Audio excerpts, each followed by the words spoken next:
पितामह भीष्म ने जब प्रार्थना करी, स्वीकार कर ली भगवान ने, तब भगवान ने फिर कही, बाबा आप वृद्ध हो और वृद्धों के पास दो धन होते हैं, एक तो अनुभवों का धन होता है और एक आशीर्वाद का धन होता है। समझ में आ रही है ना? ये दो धन वृद्धों के पास में होते हैं और बिन पे पैसा चाहे होए चाहे नहीं होए। इसलिए बाबा हम सबको, पांडवों सहित हम सबको अपने अनुभवों का थोड़ा सा धन दान दे के जाओ, उपदेश करो। तब पितामह भीष्म ने, भागवत जी में तो बहुत थोड़ा वर्णन है लेकिन महाभारत में उसका विस्तार है। पितामह भीष्म ने फिर धर्मराज युधिष्ठिर को माध्यम बना करके उपदेश किया है। वहां उपदेश करते करते अब मैं मुख्य बात पर पहुंच रहा हूं। एक बात कही भीष्म बाबा ने कि किसी भी क्षमतावान व्यक्ति को अपनी आंखों के सामने अन्याय होते हुए नहीं देखना चाहिए। क्षमतावान होए तो अन्याय को विरोध करे और क्षमतावान नहीं होए तो माथे उठ के चले हो जाए।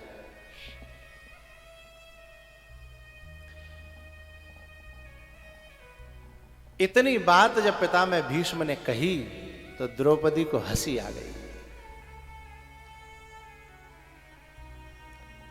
और मेरा ये क्षेत्र, साधावाद क्षेत्र, सत्संगी है और कथाओं का श्रोता है, इसलिए बात बहुत जल्दी समझ में आ जाती है। इशारा काफी होता है? जैसे मैंने कहा द्रौपदी हंसी तो मेरे सभी श्रोता लगभग समझ गए। लेकिन पितामह भीष्म की आंखों से आंसू टपक रहे थे और उन्होंने कहा, बेटी तुझे हंसी आई इस बात को मैं जानता हूं और मेरे इस उपदेश पर तुझे हंसी आई इसका कारण मैं जानता हूं। तो द्रौपदी ने कहा, बाबा मेरे चीर हरण के बाद में जाने के पहले ही जाने गए? बोले पहले भी जानता था। तो बाबा आप में कोई ताकत कम है गई का? बोले ना। तो आप न तो उठने गए और न आप विरोध में ठाड़े भये। आपने तो नार नीचे और कर ली। उस दिन ये तुम्हारा उपदेश कहां चला गया था? और ऐसा नहीं है आप ये कहो कि मुझसे किसी ने मदद ही नहीं मांगी थी। मैंने चीख चीख करके, डकरा डकरा के मैंने आपसे प्रार्थना करी और आपको लड़ना नहीं पड़ता, केवल आप धनुष लेकर ठाड़े आ जाते कि आज आपको हाथ लगा हुआ। बताओ लड़ने की जरूरत पड़ती? जब आपके सामने परशुराम नहीं टिके, ये टुच्चे मुच्चे दुशासन जैसे, ये दुर्योधन जैसे, तो न तो आप में ताकत की कमी थी और आप उठ करके भी नहीं गए। मैं कारण जान सकती हूं बाबा? बोले हां मैं बता सकता हूं। बोले बताओ। बोले बेटा ताकत की कमी नहीं थी मेरे अंदर, लेकिन मैंने दुष्ट दुर्योधन का अन्न खाया था, नमक खाया था, तो मेरी बुद्धि कुंठित हो गई थी। मैं उस समय निर्णय नहीं कर पा रहा था कि मुझे क्या करना चाहिए।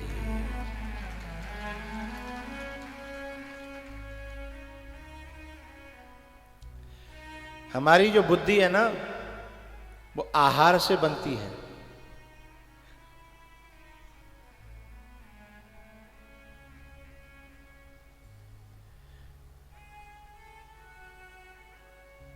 उपनिषद का एक सूत्र है, आहार शुद्धौ सत्व शुद्धि, सत्व शुद्धौ ध्रुवा स्मृति, स्मृति लंभेन सर्वग्रंथि नाम विप्रमोक्ष।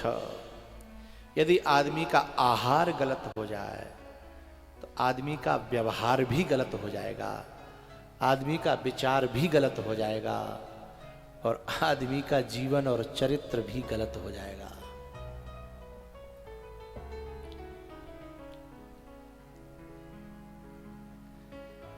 ये अंग्रेजी और देसी पीए वाले क्या करता है, आहार ही तो गलत कर लेता है।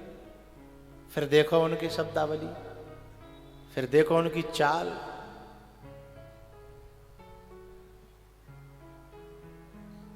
है ना,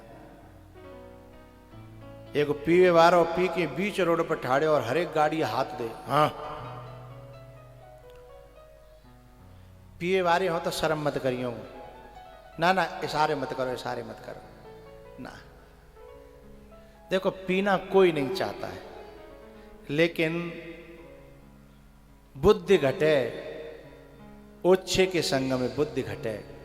जन्म से कोई पीना सीख के नहीं आता, लेकिन जब कोई कुसंग में पड़ जाता है तो फिर बेचारा फंस जाता है।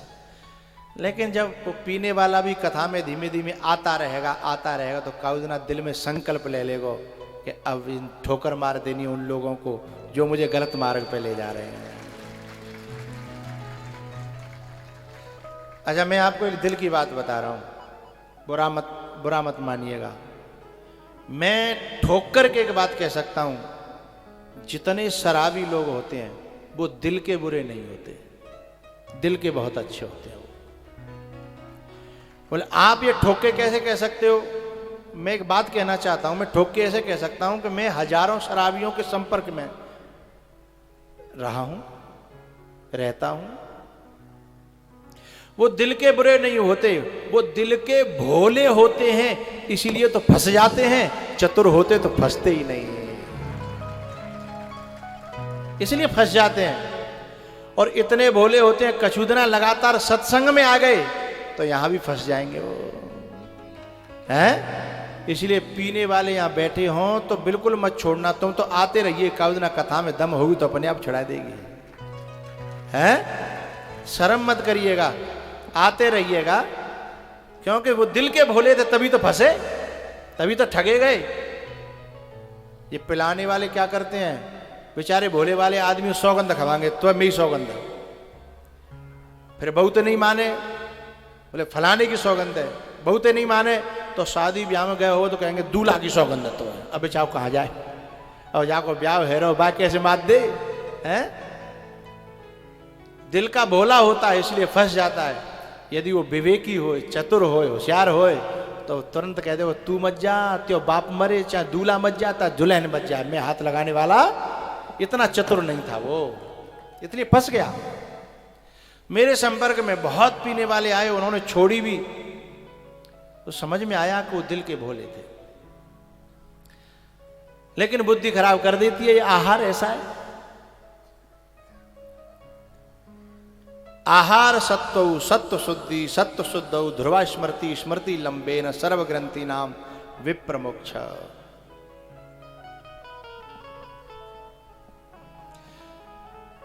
एक पी के आयो, खनौली से सादाबाद वाले रोड पे गुरसोटी पड़ती है, सो गुरसोटी से आगे एक पोखरा सो ना, पोखरा सो तालाब को पोखरा का है वो, गुरसोटी से आगे सादाबाद में। तो वहां जो है लहरा रहा जो, और हर एक गाड़ी हाथ दे, बोले हाँ। सो एक जो है गोविंदपुर रहे, सुबह ने अपनी मोटरसाइकिल ठाड़ी करी, सो वो लहरा रहे का बाकी एक कलपटी दो खेच के पीवे वारे के। सो पीवे वारे बोलो, भैया जो बता तेने मजाक में दो को सांच माच? वो धाकड़वा आदमी हो गोविंदपुर को, माने कि मजाक में ना दो, असली में दो बोल। बोले नहीं तो कोई दिक्कत नहीं है, मुझे मजाक पसंद नहीं है।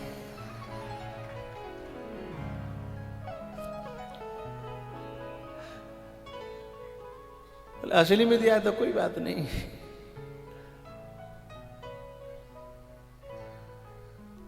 आहार के अशुद्ध हो जाने से बुद्धि खराब हो जाती है। बुद्धि निर्णय नहीं कर पाती है कि क्या करना चाहिए और क्या नहीं करना चाहिए, क्या बोलना चाहिए और क्या नहीं बोलना।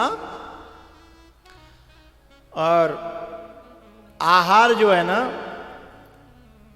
वो 5 प्रकार का होता है।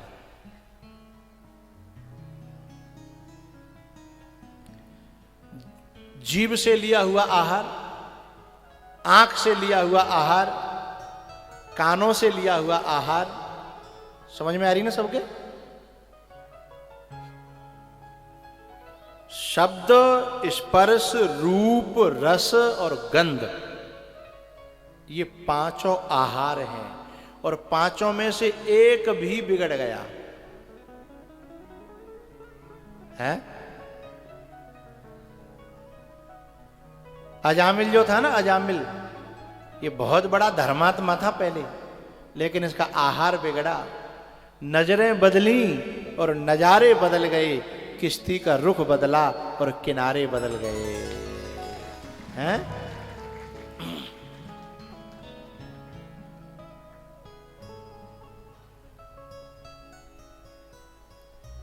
भैया पितामह भीष्म ने कहा, बेटा द्रौपदी, मेरा आहार बिगड़ गया था, मेरा बल कम नहीं हुआ, लेकिन मेरा विचार कमजोर हो गया, मेरा विवेक कमजोर हो गया, मेरी बुद्धि निर्णय नहीं कर पा रही थी।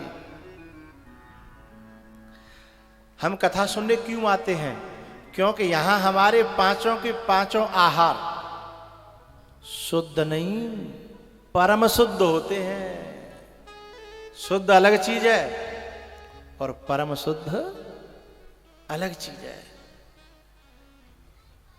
हमारी प्रत्येक इंद्रिय यहां सात्विकान्येव सेवेत पुमान सत्व विवृद्ध है। सात्विक से सात्विक, परम सात्विक आहार कर रही है हमारी बुद्धि, हमारा मन, हमारी आंखें, हमारे कान हैं, परम सात्विक आहार कर रहे हैं यहां। और इससे क्या है, विवेक पैदा होगा, विवेक का बल बढ़ेगा। एक बात बताऊं, कोई माई का लाल 1 बजे से 5 बजे तक बैठ के माला नहीं फेर सकता, और फेरेगा जबरदस्ती तो वहां में 1 मिनट में 45.5 बेर मन जो है साधवाद, खंदौली, आगरा है।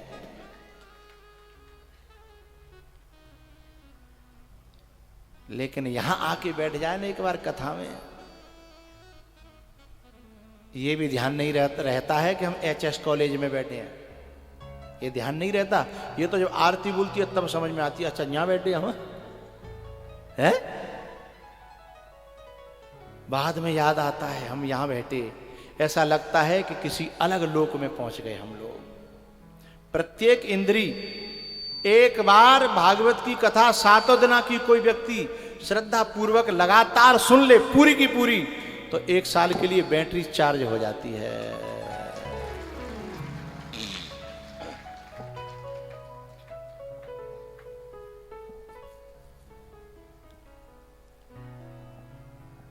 भगवान से कहा पितामह भीष्म ने कि प्रभु मेरी उन गलतियों को क्षमा करना, मुझसे जो अपराध बने, मेरी आंखों के सामने ही मेरी कुलवधू का चीरहरण होता रहा और मैं बलशाली होते हुए उसी सभा में बैठा रहा, मुझे क्षमा करिएगा। अरे मुझसे तो लाख गुना बढ़िया जटायु था, न उसका कोई भजन था, न तप था, न आहार था, कुछ भी नहीं था, लेकिन उसने अपनी जान की बाजी लगा दी एक नारी के सम्मान को बचाने के लिए। इसलिए भगवान राम ने भले ही अपने पिताजी का क्रियाकर्म अपने हाथों से नहीं किया, लेकिन जटायु का क्रियाकर्म अपने हाथों से भगवान ने किया।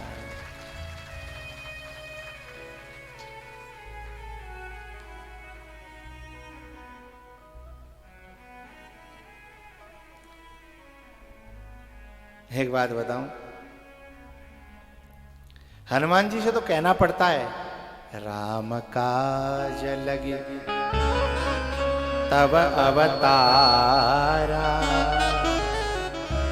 हनुमान जी को बताना पड़ता है, लेकिन जटायु को वहां तो कोई बताने वाला भी नहीं था। उसने तो राम काज के लिए अपने प्राणों की बलि चढ़ा दी। इसलिए राम जी खुद कहते हैं, जटायु जी ने कहा था कि प्रभु आपकी कृपा से मुझे गति मिल रही है, सदगति मिल रही है। राम जी बोले ना, मेरी इसमें कोई कृपा नहीं है। बोले तो तात करम निजते गति पाई,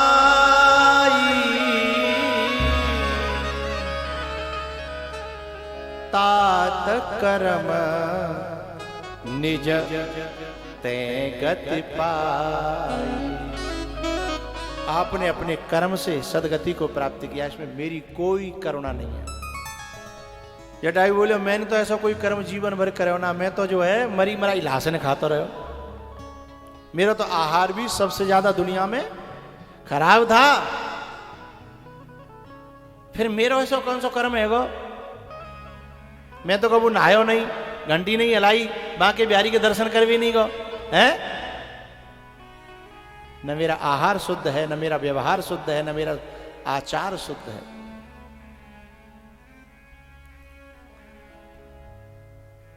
तब भगवान ने कहा यदि एक चीज हो किसी के जीवन में तो फिर ये सब गौण हो जाते हैं। क्या? परहित बस, परहित बस जिन के मन माही, तिन कहूँ जग दुर्लभ कछु नाहि।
जिनके मन माही, तिन कहूँ जग दुर्लभ कछु नाहि।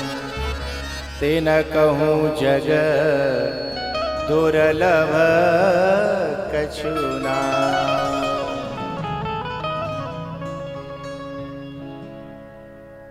पितामह भीष्म को अपना पछतावा था और भगवान की कृपा हुई, और भगवान के देखते देखते पितामह भीष्म ने अपने उस शरीर को वहीं त्याग दिया और गोविंद ने उस आत्मा को स्वीकार कर लिया। सच बात यह है कि पितामह भीष्म भगवान के परिकर थे।